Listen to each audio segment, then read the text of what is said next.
Good morning my tiny tots ਤਾਂ ਨਹੀਂ ਕਹਿ ਸਕਦੀ ਕਿਉਂਕਿ ਹੁਣ ਤੁਸੀਂ ਵੱਡੇ ਹੋ ਗਏ ਹੋ 10th ਦੇ ਤੁਹਾਡੇ ਰਿਜ਼ਲਟ ਆ ਗਏ ਆ ਤੇ ਹੁਣ ਕਨਫਿਊਜ਼ਨ ਬੜੀ ਹੈ ਕਨਫਿਊਜ਼ਨ ਇਹ ਹੈ ਕਿ ਮੈਮ ਕੀ ਚੂਜ਼ ਕਰੀਏ ਬਹੁਤ ਸਾਰੇ ਫੋਨ ਕਾਲਸ ਆਏ but we are so busy in Covid 19 ਦੀ ਕੰਡੀਸ਼ਨਸ ਨੂੰ ਹੈਂਡਲ ਕਰਨ ਲਈ ਕਿ ਕਿੱਦਾਂ ਇੱਕ ਟੀਚਿੰਗ ਪਲੈਟਫਾਰਮ ਦਈਏ ਕਿੱਦਾਂ ਬੱਚਿਆਂ ਨੂੰ ਆਪਣੇ ਨਾਲ ਜੋੜੀਏ ਤਾਂ ਅਸੀਂ ਉਹਦੇ 'ਚ ਇੰਨੇ ਬਿਜ਼ੀ ਸੀ ਕਿ ਜਿਹੜੇ ਸਟੂਡੈਂਟ ਸਾਡੇ 10th ਤੋਂ ਬਾਅਦ ਸਬਜੈਕਟ ਚੂਜ਼ ਕਰਨ ਲਈ ਰੋਜ਼ ਸਾਨੂੰ ਫੋਨ ਕਰਦੇ ਸੀ ਉਹਨਾਂ ਦੀ ਉਸ ਤਰ੍ਹਾਂ ਦੀ ਕਾਉਂਸਲਿੰਗ ਅਸੀਂ ਨਹੀਂ ਕਰ ਪਾਏ ਤਾਂ ਬੇਟਾ ਅੱਜ ਮੈਂ ਥੋੜ੍ਹਾ ਜਿਹਾ ਉਸ ਨੂੰ ਲੈਣ ਆਈ ਹਾਂ what stream to choose after 10th class Ki ਚੁਣੀਏ science ਲਈਏ ਕਮਰਸ ਲਈਏ ਆਰਟਸ ਲਈਏ डॉक्टर बनना है कि इंजीनियर बनना है कि एनडीए साइड्स ते जाना है मतलब वट बेसिकली की करना है इन फ्यूचर है ना बेटा एग्रीकल्चर फील्ड्स च जाना है कईयां ने मतलब फिजियोथेरेपी फील्ड च जाना है फूड टेक्नोलॉजीज च जाना है हॉर्टिकल्चर च जाना है इन्ने सारे फील्ड्स है और इन्नियां कन्फ्यूजनस है सो लेटस बेटा अज मैं एक छोटी जी वीडियो ਤੁਹਾਡੇ ਨਾਲ डिस्कशनस ਤੇ ਚੱਲਾਂਗੀ ਕਿ what you have to choose after 10th class ਬੇਟਾ ਸਭ ਤੋਂ ਪਹਿਲੇ ਇੱਥੇ ਮੈਂ ਤੁਹਾਡੇ ਨਾਲ ਗੱਲ ਕਰਨਾ ਚਾਹਨੀ ਆ ਕਿ ਪਹਿਲੇ ਕੀ ਹੁੰਦਾ ਸੀ ਬਿਫੋਰ ਮਤਲਬ ਪਹਿਲੇ ਇਹ ਹੁੰਦਾ ਸੀ ਕਿ if you got 85 plus marks ਤਾਂ ਤੁਸੀਂ ਜੀ ਸਾਇੰਸ ਚੂਜ਼ ਕਰੋਗੇ ਹਨਾ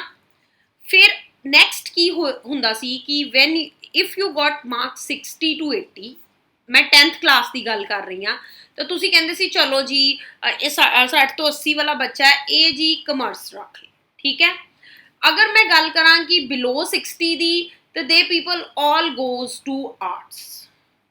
ठीक है ना this is the common criteria जिहड़ा अज तक फॉलो हुंदा रहा बट हुण these are not the days बेटा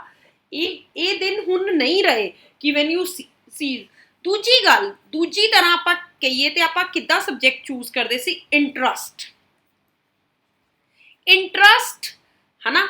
ਓਨਲੀ ਵਨ ਸਬਜੈਕਟ ਸਾਨੂੰ ਸੀਗਾ ਮਤਲਬ ਕਿੱਦਾਂ ਆਪਾਂ ਸਬਜੈਕਟ ਚੂਜ਼ ਕਰਨਾ if we have interest in science ਤਾਂ ਆਪਾਂ ਸਾਇੰਸ ਚੂਜ਼ ਕਰ ਲੈਂਦੇ ਸੀ we have interest in maths ਤਾਂ ਸਾਇੰਸ ਦੇ ਵਿੱਚ ਆਪਾਂ ਨਾਨ ਮੈਡੀਕਲ ਜਾਂ ਫਿਰ ਕਮਰਸ ਨੂੰ ਪ੍ਰੈਫਰ ਕਰਦੇ ਸੀ ਹਨਾ or if we don't interest in science and commerce and we prefer to choose arts but ਸਭ ਤੋਂ ਪਹਿਲੇ ਤਾਂ ਬੇਟਾ ਮੈਨੂੰ ਇਹ ਲੱਗਦਾ ਹੈ ਕਿ ਤੁਹਾਨੂੰ ਇਹ ਪਤਾ ਹੋਣਾ ਚਾਹੀਦਾ ਹੈ ਕਿ ਬੇਸਿਕਲੀ ਸਾਇੰਸ 'ਚ ਕੀ ਹੁੰਦਾ ਤੇ ਹੈ ਤੇ ਜਿਹੜਾ ਸਬਜੈਕਟ ਹੈ ਤੁਹਾਡੇ ਸਾਇੰਸ ਤੇ you can say medical non medical ਤੇ ਆਰਟਸ 'ਚ ਬੇਸਿਕਲੀ ਵਿਚ subject you have to study after 10th class ਤਾਂ ਇੱਥੇ ਥੋੜ੍ਹਾ ਜਿਹਾ ਗੱਲ ਕਰਨਾ ਚਾਹੁੰਦੀ ਹਾਂ ਸਭ ਤੋਂ ਪਹਿਲੇ ਮੈਂ ਗੱਲ ਕਰਨ ਜਾ ਰਹੀ ਹਾਂ ਸਾਇੰਸ ਫੀਲਡ ਹੁਣ ਸਾਇੰਸ ਤੋਂ ਬਾਅਦ ਤੁਸੀਂ ਕੀ ਆਪਸ਼ਨਸ ਲੈਣਾ ਚਾਹੁੰਦੇ ਹੋ ਲਾਈਫ 'ਚ ਇਹ ਬਹੁਤ ਮੈਟਰ ਕਰਦਾ ਹੈ ਨਾ ਬੇਟਾ ਮੇਰੇ ਹਿਸਾਬ ਨਾਲ ਸਭ ਤੋਂ ਪਹਿਲੇ ਤਾਂ ਤੁਹਾਨੂੰ ਇਹ ਇੰਟਰਸਟ ਹੋਣਾ ਚਾਹੀਦਾ ਹੈ ਸਾਇੰਸ 'ਚ ਤੁਹਾਨੂੰ ਇਹ ਪਤਾ ਹੋਣਾ ਚਾਹੀਦਾ ਹੈ ਸਾਇੰਸ 'ਚ ਕਿ ਆਪਾਂ ਪੜ੍ਹਨਾ ਕੀ ਹੈ ਠੀਕ ਹੈ ਨਾ ਤਾਂ ਸਾਇੰਸ 'ਚ 10th ਤੋਂ ਬਾਅਦ ਦੋ ਚੀਜ਼ਾਂ ਹੁੰਦੀਆਂ ਨੇ ਨਾਨ ਮੈਡੀਕਲ ਤੇ ਮੈਡੀਕਲ कई बच्चे कंबाइंड भी रखते हैं कंबाइंड मीनस कि मैडिकल प्लस नॉन मैडिकल दोनों रखते हैं वो किद्दां रखते हैं वो भी मैं तुहानूं दसदी हां बेटा बेसिकली जिहड़ा मैडिकल है ना दैट कंटेन 3 सबजैक्ट्स जिहड़ा मैडिकल स्ट्रीम साडे कोल है उहदे च 3 सबजैक्ट हुंदे है फिजिक्स ठीक है दैन कैमिस्ट्री एंड बायोलॉजी ठीक है ਤੇ ਇੰਗਲਿਸ਼ ਤੇ ਚਲੋ ਹੁੰਦਾ ਹੀ ਹੁੰਦਾ ਹੈ ਇੰਗਲਿਸ਼ ਤਾਂ ਹੁੰਦਾ ਹੀ ਹੁੰਦਾ ਹੈ ਬਾਕੀ ਅੱਜ ਕੱਲ ਬਹੁਤ ਆਪਸ਼ਨਲ ਸਬਜੈਕਟ ਚੱਲਣ ਲੱਗ ਪਏ ਆ ਬਾਇਓਟੈਕਨੋਲੋਜੀ ਤੁਸੀਂ ਆਪਸ਼ਨਲ ਨਾਲ ਰੱਖ ਸਕਦੇ ਹੋ ਮੈਥਸ ਆਪਸ਼ਨਲ ਨਾਲ ਰੱਖ ਸਕਦੇ ਹੋ ਜਿੱਦਾਂ ਡਬਲ ਸਟਰੀਮ ਮੈਂ ਤੁਹਾਨੂੰ ਕਿਹਾ ਫਿਰ ਤੁਸੀਂ ਨਾਲ ਸਾਈਕੋਲੋਜੀ ਰੱਖ ਸਕਦੇ ਹੋ that these all are optional subjects ਇਹਨਾਂ ਦੀ ਮੈਂ ਇੱਥੇ ਗੱਲ ਨਹੀਂ ਕਰਾਂਗਾ ਥੀਸ ਆਰ ਆਪਸ਼ਨਲਸ ਠੀਕ ਹੈ ਨਾ ਤੇ ਇੱਧਰ ਨਾਨ ਮੈਡੀਕਲ ਮੈਂ ਗੱਲ ਕਰਦੀ ਹਾਂ ਕਿ ਬੇਸਿਕਲੀ ਜਿਹੜੇ 3 ਸਬਜੈਕਟ ਤੁਸੀਂ ਪੜ੍ਹਨੇ ਆ that is physics your chemistry and your maths these main English ਚਲੋ ਆਪਾਂ ਨਾਲ ਪੜ੍ਹਨੀ ਹੈ ਠੀਕ ਹੈ ਨਾ ਤੇ ਇੱਧਰ ਆਪਸ਼ਨਲ ਹੈ ਤੁਸੀਂ ਕੰਪਿਊਟਰ ਸਾਇੰਸ ਰੱਖ ਸਕਦੇ ਹੋ ਠੀਕ ਹੈ ਨਾਨ ਮੈਡੀਕਲ 'ਚ ਤੁਸੀਂ ਫਿਜ਼ੀਕਲ ਐਜੂਕੇਸ਼ਨ ਰੱਖ ਸਕਦੇ ਹੋ these all are optional subjects ਇਹਨਾਂ ਤੇ ਆਪਾਂ ਗੱਲ ਨਹੀਂ ਕਰਾਂਗੇ ਐਮਫਸਿਸ ਦਵਾਂਗੀ ਮੈਂ ਇੱਧਰ ਬਾਇਓਲੋਜੀ ਤੇ ਇੱਧਰ ਮੈਥਸ जिस बच्चे नू मैडिकल फील्ड च जान दा इंटरस्ट है, यानी मैडिकल फील्ड किदां दे मैं गल करां इत्थे,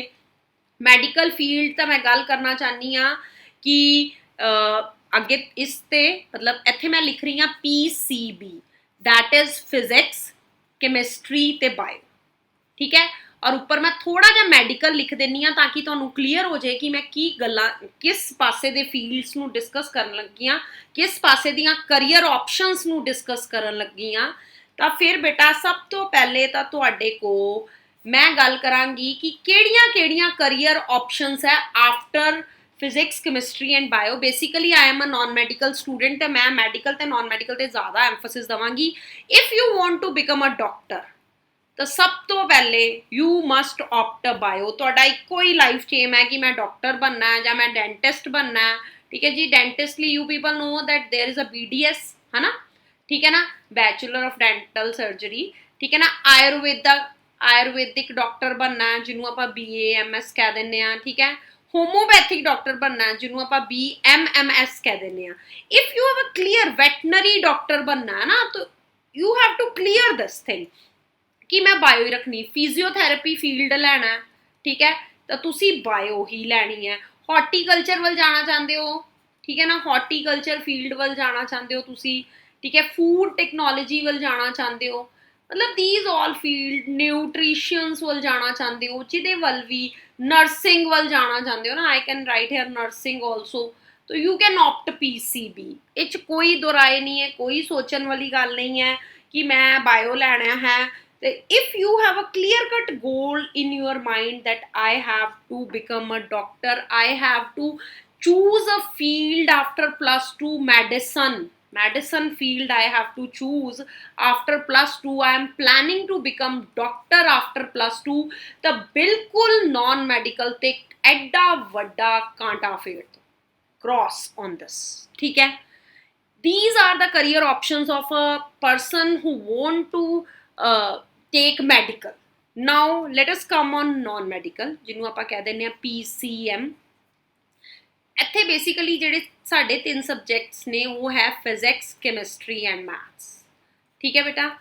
ਇੱਥੇ ਮੈਂ ਗੱਲ ਕਰਨ ਜਾ ਰਹੀ ਹਾਂ ਕਿ ਇਹਦੇ ਕਿਹੜੇ ਤਿੰਨ ਫੀਲਡ ਆਪਾਂ ਇਸ ਤੋਂ ਬਾਅਦ ਲਵਾਂਗੇ। ਤਾਂ ਬੇਟਾ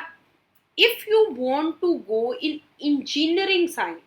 ਠੀਕ ਹੈ ਨਾ, अगर तुसी केड़े साइड जाना चाहते हो इंजीनियरिंग दी साइड से,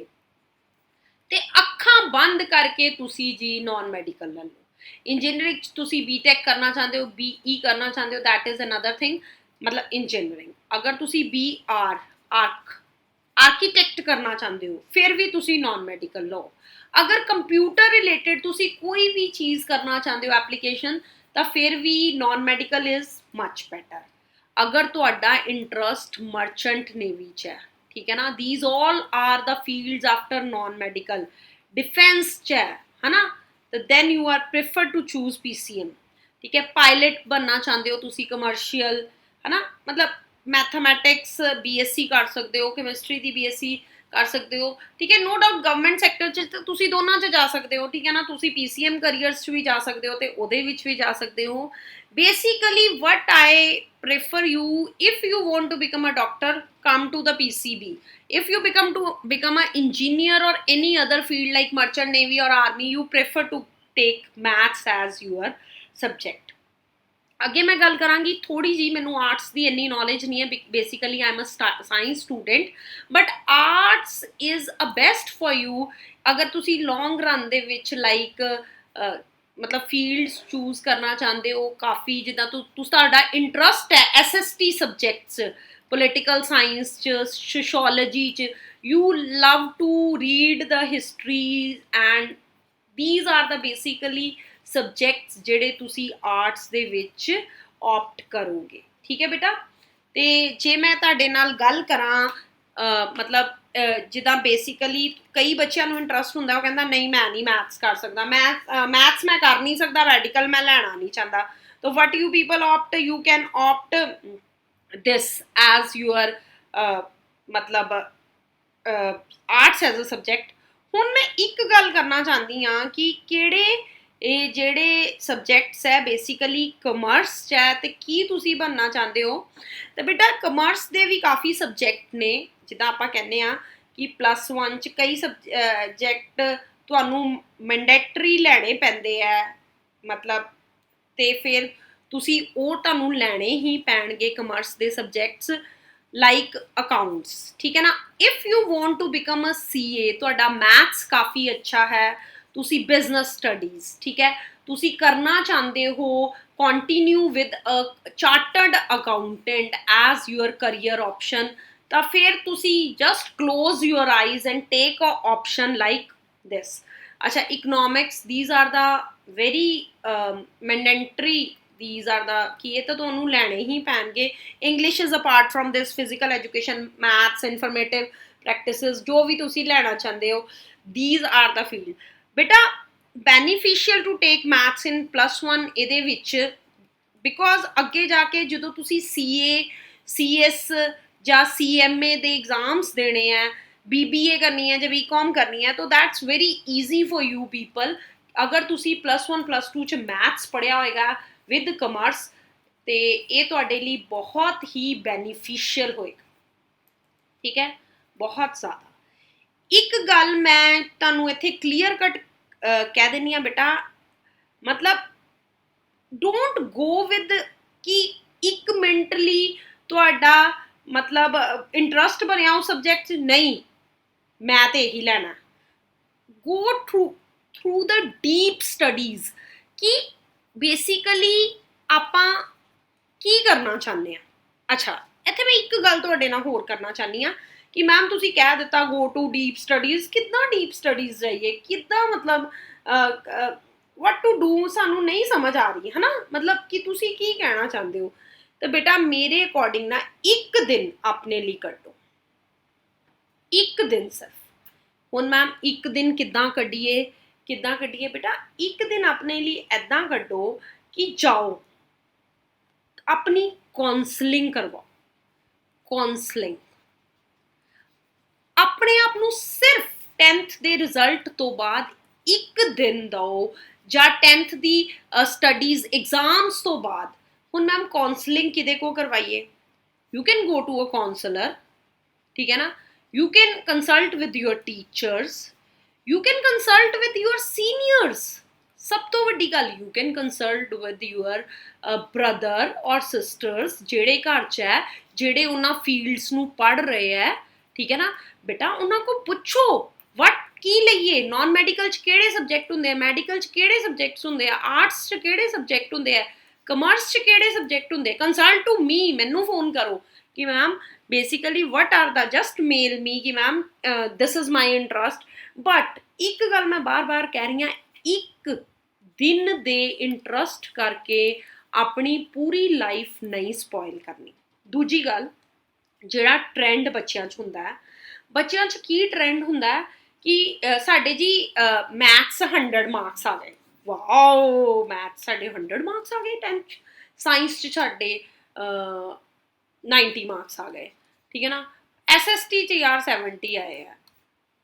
these are not the criteria to choose your career। ਜੇ ਤੁਸੀਂ ਮਾਰਕਸ ਦੇਖ ਕੇ ਆਪਣਾ ਕਰੀਅਰ ਚੂਜ਼ ਕਰ ਰਹੇ ਹੋ ਤੇ ਤੁਸੀਂ ਆਪਣੇ ਭਵਿੱਖ ਦੇ ਨਾਲ ਬਹੁਤ ਵੱਡਾ ਖਿਲਵਾੜ ਕਰ ਰਹੇ ਹੋ ਬੇਟਾ, ਬਹੁਤ ਵੱਡਾ, ਠੀਕ ਹੈ ਨਾ। ਮੈਂ ਤੁਹਾਨੂੰ ਇਹੀ ਕਹਾਂਗੀ, ਸਾਇੰਸ ਹੈ ਚਾਹੇ ਕਮਰਸ ਹੈ ਤੇ ਚਾਹੇ ਆਰਟਸ ਹੈ ਤੇ ਚਾਹੇ ਤੁਹਾਡਾ ਇੰਟਰਸਟ ਦਾ ਫੀਲਡ ਹੈ ਕਿ ਤੁਸੀਂ ਕੁਝ ਵੀ ਨਹੀਂ ਕਰਨਾ ਚਾਹੁੰਦੇ ਤਾਂ ਤੁਸੀਂ 10th ਤੋਂ ਬਾਅਦ ਕੋਈ ਡਿਪਲੋਮਾ ਕਰਨਾ ਚਾਹੁੰਦੇ ਹੋ, ਮਤਲਬ ਕਿਸੇ ਵੀ ਪਾਸੇ ਤੁਸੀਂ ਜਾ ਰਹੇ ਹੋ, ਗੋ ਅਕੋਰਡਿੰਗ ਵਿਦ 2 ਥਿੰਗਸ ਜਿਹੜੀਆਂ ਅੱਜ ਕੱਲ੍ਹ ਸਭ ਤੋਂ ਇੰਪੋਰਟੈਂਟ ਹੈ। ਫਿਊਚਰ ਪ੍ਰੂਫ ਹੋ ਕੇ ਜਾਓ ਬੇਟਾ।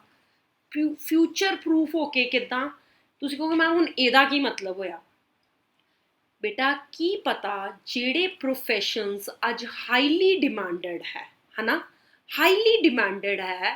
ਜਦੋਂ ਤੱਕ ਤੁਸੀਂ ਫੀਲਡ 'ਚ ਆਉਣਾ ਹੈ ਕਿ ਨਹੀਂ, ਕੀ ਪਤਾ ਉਹਨਾਂ ਦੀ ਕੋਈ ਵੈਲਿਊ ਰਹਿਣੀ ਹੈ ਕਿ ਨਹੀਂ। ਸੋ ਮੇਰੇ ਅਕੋਰਡਿੰਗ ਫਿਊਚਰ ਪ੍ਰੂਫ ਹੋ ਕੇ ਜਾਓ, you can make your self future proof, ਠੀਕ ਹੈ ਨਾ। ਦੂਜੀ ਗੱਲ, skilled ਕਹਿੰਦੇ ਆ ਕਿ ਜਿਹੜੀ ਹੱਥਾਂ ਦਾ ਸਕਿੱਲ ਹੁੰਦਾ ਨਾ that is best। ਉਹ ਕਹਿੰਦੇ ਕਿ ਤੁਸੀਂ ਟੀਚਰ ਬਣ ਜਾਓ, ਟੀਚਰ ਤਾਂ ਪੱਥਰ ਤੇ ਬੈਠ ਕੇ ਵੀ ਪੈਸੇ ਕਮਾ ਲੈਂਦਾ। what you mean by this ਕਿ what is teaching? teaching is ਇਹ ਕਿ ਤੁਸੀਂ ਕਿਸੇ ਮਤਲਬ if you have a skill of teaching ਹੈ ਨਾ, ਤਾਂ ਤੁਸੀਂ ਕਿਸੇ ਨੂੰ ਵੀ ਕੁਝ ਪੜ੍ਹਾ ਲੋਗੇ ਹੈ ਨਾ। but if you don't have a skill of teaching, ਤੁਸੀਂ ਜਿੰਨਾ ਮਰਜ਼ੀ ਅੱਗੇ ਚਲੀ ਜਾਓ, no, that doesn't matter। so skill and future proof, these two things are according to me very important। last but not least ਜਿਹੜੀ ਗੱਲ ਮੈਂ ਤੁਹਾਡੇ ਨਾਲ ਇੱਥੇ ਕਰਨਾ ਚਾਹੁੰਦੀ ਹਾਂ, that is value education। ਬੇਟਾ ਜ਼ਿੰਦਗੀ 'ਚ ਕੁਛ ਵੀ ਪੜ੍ਹ ਲਓ, science, you can say arts, commerce, anything, but if you people do not have value education ना, तो वो सब कुछ की है big zero, big zero। so my dear student, this is very crucial time for you people। choose your career with very confident, having a heart, you can say big confidence level, having big skills, big interest, ਜਿਹਦੇ 'ਚ ਸਾਰਾ ਕੁਛ ਹੈ, ਉਹਨੂੰ ਲੈ ਕੇ best career opt ਕਰੋ। I wish you very all the best so that you people gain lot of success in future। goodbye।